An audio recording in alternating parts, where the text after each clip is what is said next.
নাগরিকত্বের প্রশ্নে জীবন যখন অনিশ্চয়তার কাঁটাতরে বন্দী, তখন সেই কাঁটা শুধু সীমান্তে থেমে থাকে না, ঢুকে পড়ে মনুষ্যত্বের গভীরে। ভারত বাংলাদেশ সীমান্তে ঘটে চলেছে এমনই এক অমানবিক অধ্যায়। এমনকি নিজের পরিচয় থেকে ঠেলে দেওয়া হচ্ছে মানুষকে।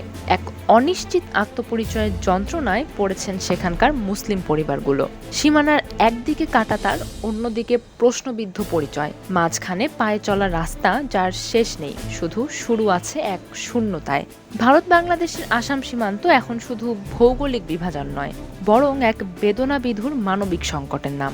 ভুক্তভোগীদের অভিযোগ, পুলিশের মাধ্যমে অনেককে থানায় ডেকে নেওয়ার পর সীমান্তে নিয়ে যাওয়া হয়, সেখানে বন্দুকের মুখে বাধ্য করা হয় বাংলাদেশে প্রবেশ করতে। এমনকি সীমান্তের নোম্যান্স ল্যান্ডে খাবার ও পানির অভাবে কয়েকদিন মানবেতর অবস্থায় কাটাতে হয় তাদের। বাংলাদেশ বর্ডার গার্ড বিজিবির তথ্য বলছে, গত মে মাসে ভারত থেকে ১২০০রও বেশি মানুষকে অবৈধভাবে বাংলাদেশে ঠেলে দেওয়া হয়েছে।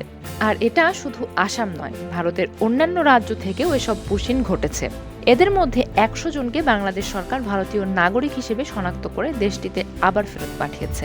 সীমান্তে এমন পরিস্থিতিতে কঠোর নজরদারি বাড়িয়েছে বিজিবি।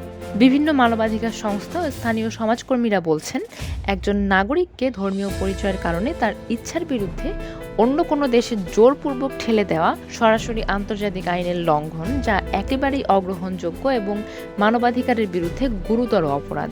তবে এখন পর্যন্ত বিএসএফ, আসাম পুলিশ কিংবা রাজ্য সরকারের পক্ষ থেকে এসব অভিযোগের বিষয়ে কোনো আনুষ্ঠানিক বক্তব্য পাওয়া যায়নি। এসব তথ্য তুলে ধরে একটি প্রতিবেদন প্রকাশ করেছে বিবিসি বাংলা।